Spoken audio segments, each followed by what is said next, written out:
നമസ്കാരം. Sci fi fantasy വിഭാഗങ്ങളിൽ വരുന്ന കുറച്ച് സിനിമകൾ പരിചയപ്പെടുത്തുന്ന വീഡിയോ ആണ്. എനിക്കിഷ്ടപ്പെട്ടുള്ള സിനിമകളാണ് പറയുന്നത്. നിങ്ങൾക്ക് ഇഷ്ടപ്പെട്ടുള്ള സിനിമ നിങ്ങൾക്ക് താഴെ കമൻറ്റ് ചെയ്യാവുന്നതാണ്. അപ്പോൾ ആദ്യത്തെ സിനിമ ഇബ്ലീസ്. മരണത്തിന് ശേഷമുള്ള ആഫ്റ്റർ ലൈഫ് എന്ന് പറയുന്ന സ്ഥലം ആളുകൾ പാട്ടും ഡാൻസൊക്കെ ആയിട്ട് അടിച്ചു പൊളിക്കുന്ന ഒരു സ്ഥലമാണെന്ന ഒപ്റ്റിമിസ്റ്റിക് വ്യൂ തന്നൊരു സിനിമയാണ് ഇബ്ലീസ്. ഈ സിനിമ കാണുമ്പോൾ നമ്മുടെ നായിക കഥാപാത്രം മരിക്കാൻ വേണ്ടി പ്രാർത്ഥിച്ചു. അത്രത്തോളം റിഡിക്യുലസ് ആയിട്ടുള്ള സിനിമയാണ്. അടുത്ത cinema mid night in Paris. Nostalgia എന്ന കൺസെപ്റ്റ് എക്സ്പ്ലോർ ചെയ്യുന്ന സിനിമയാണ്. പാരീസ് നമുക്കറിയാം, സാൽവദോർ ദാലിയും പിക്കാസോയും ലൂയിസ് മിനറും ഒക്കെ ജീവിച്ചിരുന്ന നാടാണ്. അപ്പോൾ ആ നാട്ടിലേക്ക് വെക്കേഷന് പോകുമ്പോൾ ആ കാലഘട്ടത്തിൽ ജീവിക്കാൻ പറ്റിയിരുന്നെങ്കിൽ എന്ന് ആഗ്രഹിക്കുന്നത് സ്വാഭാവികമാണ്. അപ്പോൾ നമ്മുടെ നാട്ടിലെ കാര്യം നോക്കിയാൽ തന്നെ നമ്മൾ പറയാറുണ്ട് 90കൾ അടിപൊളിയായിരുന്നു, 90കളുടെ സിനിമ, 90കളുടെ പാടം പറമ്പ് ഇതൊക്കെ അടിപൊളിയായിരുന്നു എന്ന് നമ്മൾ പറയാറുണ്ട്. പക്ഷേ സിനിമ പറയുന്നത് അങ്ങനെ നമ്മളിപ്പോൾ 90കളിലേക്ക് ടൈം ട്രാവൽ ചെയ്ത് പോയി എന്ന് വിചാരിക്കുക. അപ്പോൾ അവിടുത്തെ ആളുകൾ പറയുക ചിലപ്പോൾ 1950കളായിരുന്നു അടിപൊളി, 60കളായിരുന്നു അടിപൊളി. അങ്ങനെ ഒരു ഗോൾഡൻ ഏജ് ഡെല്യൂഷൻ എന്ന് പറയുന്നൊരു സാധനം ഡിസ്കസ് ചെയ്ത ഒരു സിനിമയാണ് മിഡ് നൈറ്റ് ഇൻ പാരീസ്. അടുത്ത സിനിമ എഡ്വേർഡ് സിസർഹാൻഡ്സ്. നിങ്ങൾക്ക് കൈയുടെ സ്ഥാനത്ത് കത്രികയായിരുന്നെങ്കിൽ അങ്ങനെ ഉണ്ടാവും.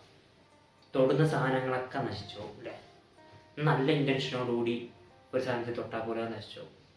എന്നാൽ വേണമെന്ന് വിചാരിച്ചാൽ അതുപയോഗിച്ച് നല്ല എഫേർട്ട് ഇട്ട് പല കാര്യങ്ങളും ഭംഗിയാക്കാൻ പറ്റുകയും ചെയ്യും. ഈ ഒരു കൺസെപ്റ്റ് ഏതെങ്കിലും ലെവലിൽ കണക്റ്റ് ആയിട്ടുണ്ടെങ്കിൽ അത് കണ്ടിരിക്കേണ്ട സിനിമയാണ് എഡ്വേർഡ് സിസർഹാൻഡ്സ്. അടുത്തത് ഷേപ്പ് ഓഫ് വാട്ടർ. ഇതും അതുപോലെ തന്നെ ഒരു അപ്പിയറൻസ് വൈസ് മോൺസ്റ്റർ ആയിട്ടുള്ള ക്രിയേച്ചറിൻ്റെ ഉള്ളിലെ സൗന്ദര്യം എക്സ്പ്ലോർ ചെയ്യുന്ന സിനിമയാണ്. ഈ രണ്ട് സിനിമകളും ഏകദേശം ഒരേ കൺസെപ്റ്റ് തന്നെയാണ് പറയുന്നത്. ശരിക്കുള്ള മോൺസ്റ്റർ നമുക്ക് ചുറ്റും നമ്മൾ നോർമൽ എന്ന് കരുതുന്ന സൊസൈറ്റിയാണ് ശരിക്കുള്ള മോൺസ്റ്റർ എന്നൊരു കൺസെപ്റ്റാണ് ഈ രണ്ട് സിനിമകൾ എക്സ്പ്ലോർ ചെയ്യുന്നത്.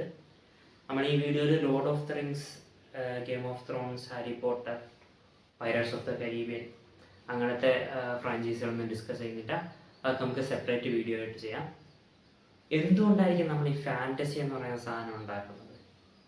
നമ്മുടെ ബോറിങ് റിയാലിറ്റിയിൽ നിന്ന് രക്ഷപ്പെടാതെ ഒരു ഹാൻഡ് ഒന്ന് കറക്കിക്കഴിഞ്ഞാൽ ഈവിളിനെ മുഴുവൻ ഇല്ലാതാക്കാൻ പറ്റുമെന്നൊരു സാധനം, അല്ലെങ്കിൽ ഗാൻഡാൾഫിനെ പോലൊരു രക്ഷകൻ വേറെ ലോകത്ത് നിന്ന് നമ്മളെ രക്ഷിക്കാനായിട്ട് വരുന്ന പ്രതീക്ഷ. പക്ഷെ അതിൻ്റെ നേരെ ഓപ്പോസിറ്റ് ആയിട്ടുള്ള സാധനമുണ്ട്, ഡാർക്കായിട്ടുള്ള ഫാൻറ്റസികൾ ഉണ്ട്. നമുക്കിപ്പോൾ അങ്ങനെ പറയുന്നൊരു സിനിമയാണ് എം നൈറ്റ് ഷ്യാമലിൻ്റെ ദ വില്ലേജ്. ഇത് ശരിക്കും മിഡ് നൈറ്റ് ഇൻ പാരീസിൻ്റെ നേരെ ഓപ്പോസിറ്റാണ്. മിഡ് നൈറ്റ് ഇൻ പാരീസ് എന്ന് പറയുന്നത് 10-20 വർഷം മുമ്പ് പോയിക്കാനാ പാസ്റ്റിലേക്ക് പോയിക്കാനാ ലൈഫ് അടിപൊളിയായിരിക്കും എന്നൊരു കൺസെപ്റ്റ് ആണെങ്കിൽ ഈ ദ വില്ലേജ് ഡിസ്കസ് ചെയ്യുന്നത് പാസ്റ്റിൽ സ്റ്റക്കായി പോയാൽ എങ്ങനെ ഉണ്ടാവും, ആ ഒരു ഭീകരമായ അവസ്ഥ എന്തായിരിക്കും എന്നൊക്കെ ഒരു സാധനമാണ് ദ വില്ലേജ് ഡിസ്കസ് ചെയ്യുന്നത്.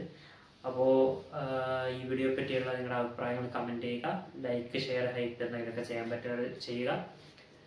Okay, by.